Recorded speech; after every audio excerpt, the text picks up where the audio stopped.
TDP అధినేత చంద్రబాబు మాట్లాడుతున్నారు. ఇప్పుడు లైవ్ చూద్దాం. ఇంటికి ఫైనాన్స్ మినిస్టర్ మా ఆడబిడ్డలు అవునా కాదా అని అడుగుతున్నా.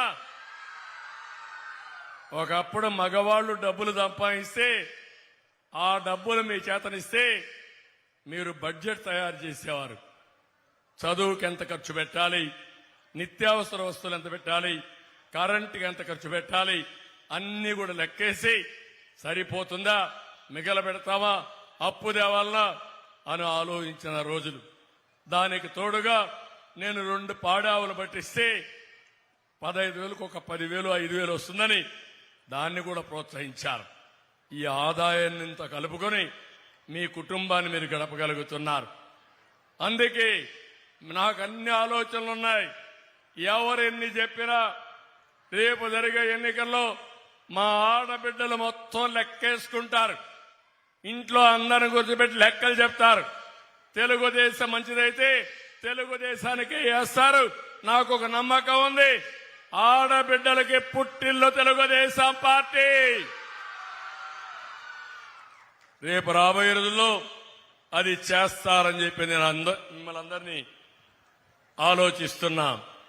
ఇది కాకుండా ఇంకొక పక్కన మీరు ఒకసారి చూస్తే రేపు రాబోయే రోజుల్లో రిజర్వేషన్లు కూడా వస్తాయి. ఎమ్మెల్యేలుగా 29కంతా వస్తాయి. అప్పుడు దేశంలో ఒకే ఎన్నిక అంటే ఎమ్మెల్యే ఎంపీలు అన్ని ఒకేసారి జరుగుతాయి. అప్పుడైతే ఆడబిడ్డలకు కూడా రిజర్వేషన్లు అమలవుతాయి. అది చేసే పార్టీ ఎన్డీఏ. ఆ ఎన్డీఏలోనే తెలుగుదేశం పార్టీ భాగస్వామ్యమని మరొక్కసారి మీకు తెలియజేస్తున్నా. ఆడబిడ్డలకు రిజర్వేషన్లు ఇవ్వబోయే పార్టీ తెలుగుదేశం పార్టీతో కూడినటువంటి ఎన్డీఏ. అదే వరప్రసాద్ ఎంపీగా పోతాడు. ఆయన పోతే తప్పకుండా ఆడబిడ్డల రిజర్వేషన్ల కోసం పోరాడి న్యాయం చేస్తారని చెప్పి కూడా నేను మీకు తెలియజేస్తున్నా. అయితే ఇక్కడ నేను ఒక్క విషయం మిమ్మల్ని అందరినీ కోరుతున్నా. ఈరోజు ఆర్థికంగా కొంతవరకు వెసులుబాటు వచ్చింది మీ అందరికీ. అయితే నేను ఆలోచించిన ఆలోచన, ఇంతవరకు చరిత్రలో మీరు ఒక్కసారి తిరగేయండి. అనేక సమయాల్లో అనేక నిర్ణయాలతో మీ జీవితాలు ప్రభావితం చేసిన పార్టీ తెలుగుదేశం పార్టీ. ఆ విషయం మీరు గుర్తుపెట్టుకోండి. ఇప్పుడు అందుకే మళ్ళా ఒక కార్యక్రమంతో వస్తున్నా. మహా శక్తి మా ఆడబిడ్డల్ని ప్రపంచంలోనే తిరుగులేని శక్తివంతమైన మహిళలుగా తయారు చేసే బాధ్యత తెలుగుదేశం పార్టీ కూటమి తీసుకుంటామని మీ అందరికీ హామీ ఇస్తున్నా. అందుకే 4 కార్యక్రమాలు తీసుకున్నాం. మొట్టమొదటిది 18 సంవత్సరాలు పైబడిన ఆడబిడ్డలకి నెలకు 1,500 రూపాయలు, సంవత్సరానికి 18,000, ఇద్దరుంటే 36,000, ముగ్గురుంటే 54,000 ఇచ్చే బాధ్యత మాదని మీ అందరికీ హామీ ఇస్తున్నా. రెండోది మీరు చూస్తే ఎంతమంది పిల్లలుంటే అంతమంది పిల్లలకి 15,000 చొప్పున, ఒక బిడ్డ ఉంటే 15,000 తల్లికి వందనం, ఇద్దరుంటే 30,000, ముగ్గురుంటే 45,000, నలుగురుంటే 60,000, కొంతమందికి 5 మంది పిల్లలున్నా 5 మందికి 75,000 రూపాయలు ఇచ్చే బాధ్యత మాది. చదువు అనేది చాలా ముఖ్యం. ఆడబిడ్డల చదువుకు ప్రాధాన్యత ఇవ్వాలి. అందుకే ఆడబిడ్డలు ఎప్పుడు తల్లికి వందనం అన్నాను. జన్మనిచ్చేది తల్లి. అలాంటి జన్మనిచ్చిన తల్లికి పిల్లలు రుణపడి ఉండాలి. పెద్దయినా కూడా మిమ్మల్ని చూసుకోవాలి. అందుకే తల్లికి వందనం తీసుకొచ్చి మీ ద్వారా మీ పిల్లల్ని చదివిస్తే భర్త కంటే కూడా తండ్రి కంటే కూడా తల్లిని ఎక్కువ గౌరవించే సంస్కృతి రావాలని ఈ కార్యక్రమానికి శ్రీకారం చుట్టారు. మూడోది దీపం కింద వంట గ్యాస్ నేను ఇచ్చాను. దాన్ని ఆ దీపం ఆరిపేశారు. మళ్లీ హామీ ఇస్తున్నా, 3 గ్యాస్ సిలిండర్లు ఇచ్చి ఎవరికి కూడా ఇబ్బంది లేకుండా వంట చేసుకోవడానికి ముందుకు తీసిపోయే పని నేను చేస్తానని మా ఆడబిడ్డలందరికీ హామీ ఇస్తున్నా. 4 ఆర్టీసీ బస్సుల్లో ఉచిత ప్రయాణం. ఇంట్లో నుంచి బయలుదేరితే డబ్బులు ఎత్తుక్కోవాలి. ఇప్పుడు ఏ బాధ లేదు. దర్జాగా బస్సు ఎక్కండి, నా పేరు చెప్పండి, మా డ్రైవర్ చంద్రన్న, ఆయన మాకు పర్మిషన్ ఇచ్చాడని చెప్పండి, ఈ ప్రభుత్వం కూటమి ప్రభుత్వం అని చెప్పండి. దర్జాగా ముందుకెళ్ళండి. పిల్లలు చదువుకోవాలంటే మీరు కావాలంటే నెల్లూరు పోవాలని చదువుకొని మళ్ళీ రండి, తిరుపతి పోవాలని చదువుకొని మళ్ళీ రండి. ఆ ఏర్పాటు చేసే బాధ్యత నాదని మరొక్కసారి మీ అందరికీ హామీ ఇస్తున్నా. ఈ 4 చేసిన తర్వాత నేను ఒకటి ఆలోచించాను. ఏదైతే జగన్మోహన్ రెడ్డి చేసే కార్యక్రమం 10 రూపాయలు ఇస్తాడు, 100 రూపాయలు బాదుడి కింద దోచేస్తాడు, 1000 రూపాయలు సొంతానికి లాగేస్తాడు. అవునా కాదా ఆలోచించండి. అంటే మీకు ఇచ్చేది ఆడబిడ్డ కోసం ఆసరా అంటాడు, పెన్షన్ అంటాడు. అవన్నీ కొత్త కాదు. నేనే 200 రూపాయలు ఉంటే 2000 రూపాయలు పెన్షన్ ఇచ్చిన పార్టీ తెలుగుదేశం పార్టీ. సంక్షేమ కార్యక్రమాలకు నాంది పలికిన పార్టీ తెలుగుదేశం పార్టీ. అన్న క్యాంటీన్ పెట్టిన పార్టీ తెలుగుదేశం పార్టీ.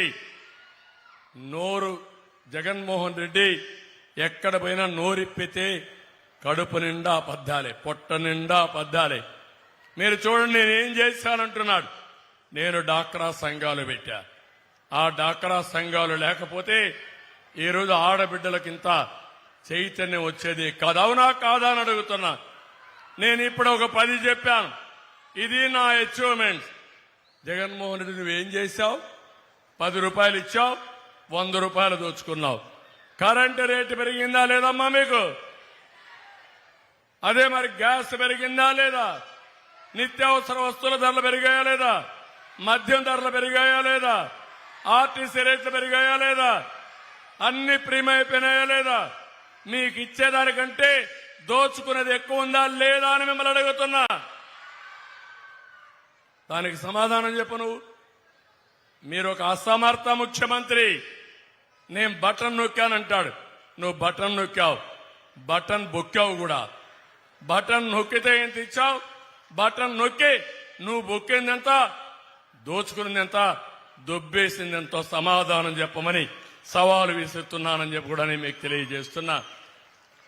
అదే మరిగా ఇక్కడే సిలికా మొత్తం పోయింది,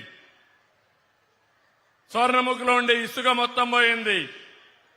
ఆనకొండల మారిగా తయారై ఒక్కొక్కడు కొండలే మాయం చేసే పరిస్థితికి వచ్చారు.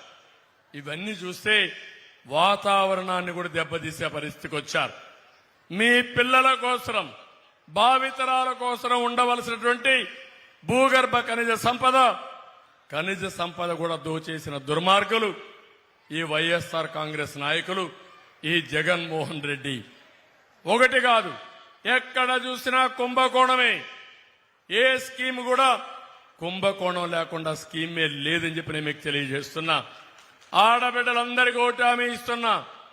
మీ అందరికీ ఇళ్లు కట్టించే బాధ్యత మాది. టిట్కో ఇళ్లు వస్తానే ఈ గవర్నమెంట్ ఉచితంగా మీకు హ్యాండ్ ఓవర్ చేస్తానని మీ అందరికీ హామీ ఇస్తున్నా. ఇంకో పక్క 1 సెంట్ ఇచ్చాడు, అగ్గిపెట్టి లాంటి ఇళ్లు తయారు చేశాడు. ఇంట్లో కనీసం పడుకోవడానికి అవకాశం లేదు. అలాంటి ఇండ్లు కూడా ఇప్పుడేదో నేను ఊళ్ళు కట్టానన్నాడు. నువ్వు కట్టింది ఊళ్ళు కాదు, గూళ్ళు కట్టావు. పిచ్చుక గూళ్ళు ఎట్లయితే పెడతాయో అలాంటి గూళ్ళు కట్టావు తప్ప ఇల్లు కట్టాడమ్మా అని మిమ్మల్ని అడుగుతున్నా. నేను కట్టా పేదవాడ కోసం వెడల్పైన రోడ్లు, అండర్ గ్రౌండ్ డ్రైనేజ్, తాగునీరు, కరెంటు, అక్కడ కమ్యూనిటీ భవనాలు అన్నీ కట్టి మీ ఇల్లు యొక్క ఆస్తి విలువ పెంచిన పార్టీ తెలుగుదేశం పార్టీ. ఇతను వచ్చి ఇష్టానుసారంగా మాట్లాడుతున్నాడు. ఆ ఇండ్లు కూడా నేను క్యాన్సిల్ చేయను, అవి కూడా అక్కడే కట్టిస్తా మీరు కోరుకుంటే. అదే సమయంలో 2 సెంట్ల భూమి ఇచ్చి మీకు మంచి ఇళ్లు కట్టించే బాధ్యత 5 సంవత్సరాల్లో అందరికీ ఇంటి జాగా ఇచ్చే బాధ్యత నాదని మరొక్కసారి మీ అందరికీ హామీ ఇస్తున్నా. ఇది కూడా చేస్తాం. ఇదే కాదు, ఈరోజు ఇంకొక పక్క మీరు గుర్తుపెట్టుకోవాలి. ఈరోజు మీరందరూ బతికేది మీ పిల్లల కోసం బతుకుతారు. మీ పిల్లల్ని బాగా చదివించాలనుకుంటారు. మీరు కూలి పని చేస్తారు. మళ్ళీ మీ పిల్లలు కూలి పనే చేయాలని కోరుకుంటారని అడుగుతున్నా. మీరు కోరుకునేది మా అబ్బాయి కూడా మా అమ్మాయి కూడా బాగా చదువుకోవాలి, మంచి ఉద్యోగం కావాలని కోరుకుంటారు. వాళ్ళ భవిష్యత్తు బాగుండాలని కోరుకుంటారు. పెద్దయినాక మిమ్మల్ని చూడాలని కోరుకుంటారు. కానీ ఈ దుర్మార్గుడు వచ్చిన తర్వాత ఎవరికైనా ఒక్కరికైనా ఉద్యోగం వచ్చిందమ్మా అని అడుగుతున్నా. మీ అబ్బాయికి వచ్చిందా అని అడుగుతున్నా. లేకపోతే మీ మనవడికి వచ్చిందా అని అడుగుతున్నా. ఒక్కరికి వచ్చిందా అని అడుగుతున్నా. అంటే డిఎస్సి పెడతానని